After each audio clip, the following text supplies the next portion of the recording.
Hello, everyone. Welcome to day 4 of me speaking whatever's on my heart. It's trying to find my authentic self a little bit more, find my values, etc., etc. I recorded something initially. I wasn't sure if I should post it. And then I spoke with some of my mentors who I'm talking to now. And they had recommended that how did he put it? If you feel like it's your authentic self and it's coming from a place of power, then you should post it. If not, then don't post it. I still wasn't 100% sure. So I tried this version instead. Instead of asking myself, what is the most impactful thing I can share with humanity today? I closed my eyes, tried to meditate a little bit, and then thought about, God, what do you want me to use? What do you want me to say for you today? Essentially, that was the question. And then images of fatherhood coming up and what it means to be a dad. So today is going to be my take on what it is to be a dad.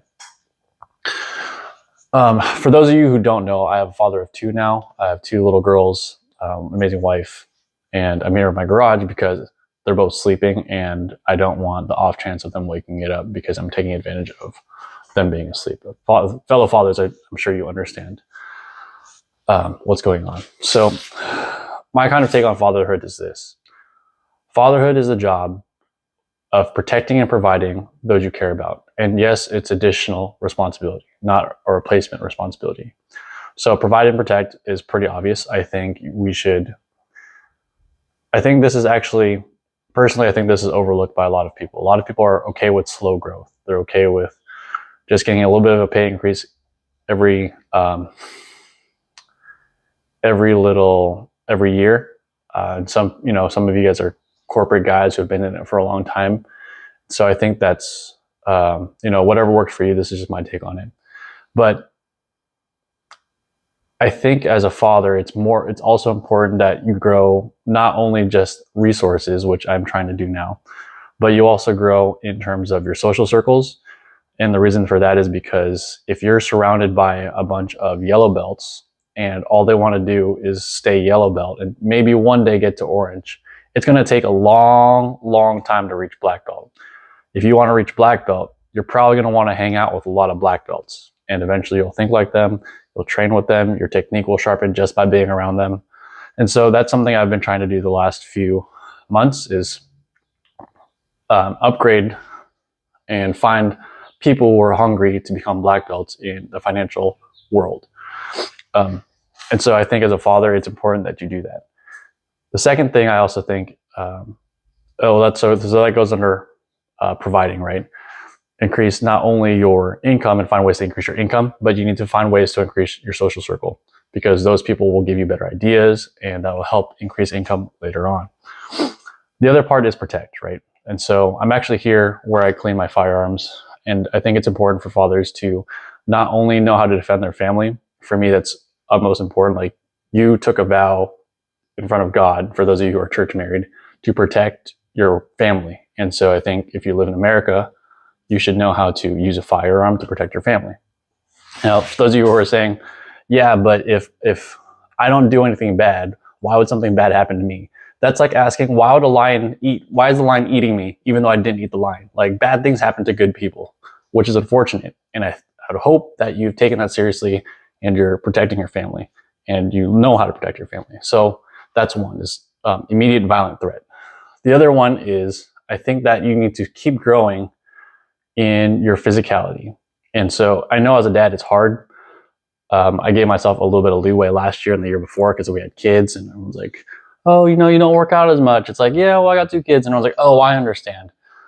I think if you have kids, you get like a 3-month break where if you are helping out or if there's no one else to help out and you have to help out with the kids, yeah, sure, go help out with the kids. But after that, the sleep cycles of your kid eventually, I think they get more routine. So you should be able to find time in between that time to do push-ups, do sit-ups, do squats, or the way it is right now. I'm lucky that my wife takes care of the kid at night, or the younger one at night. The older one kind of sleeps through the night. So I get up at 4:30 in the morning to go to the gym and work on myself physically.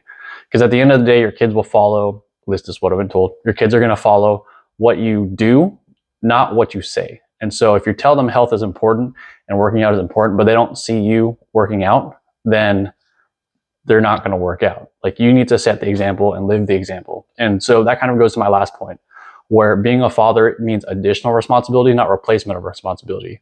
So as a dad, like a lot of us, a lot of my friends were really, really star athletes. Like, we're best in high school, best in college, got recruited for college. Some of us are like national team members. And then they have kids, and all that just kind of goes to hell. And I kind of thought that's what I was supposed to be doing too. Is like, oh, well, I got kids, and they kind of use that as a cop-out. But then I thought about it, and I don't like the idea of using my family as a cop-out for not being the best person I can be.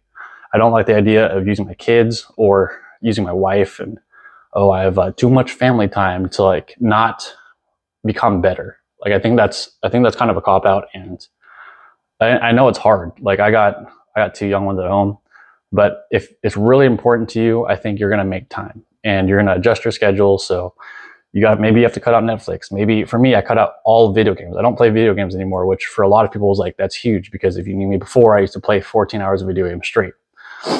And so I guess what I want to leave you guys with this is, whatever your version of fatherhood is, I think it's up to you to create. However, I tried a version of fatherhood that I think everyone else told me to follow, which was like, oh, you kind of have kids and then you gain weight and you kind of just accept that. And personally, I was growing in a lot of resentment. Like, I just felt that my financial dreams were slipping away. My physical health was slipping away. I was just not becoming strong. I was getting injured over sneezing incorrectly. Like, it was pretty bad. And I thought that that's what was supposed to happen. And then I got around people who were hungry, and other fathers who were hungry, other dads who wanted to better themselves. And I realized that that doesn't have to be the case. Not everyone's like that, but that doesn't have to be the case. And now that I'm living a little bit more on purpose, and I'm trying to better myself every day, and I try and utilize every minute that I don't spend investing in family, or that I'm not investing in family, to either hone my protection skills or hone my providing skills. And after doing that, I feel much better. I'm in a much happier spot. I feel better about who I am now and how I'm presenting myself to the world. And if you are a father, or you're going to become a father, or you're thinking about becoming a father, understand that understand that you're taking on more responsibility, that you are there to provide, protect, and then provide and protect, essentially the big ones. And you're adding responsibility. You're not replacing and letting yourself go out of other responsibilities that you had to yourself prior to being married and prior to having kids. Anyway, this is day 4. I'll see you guys tomorrow.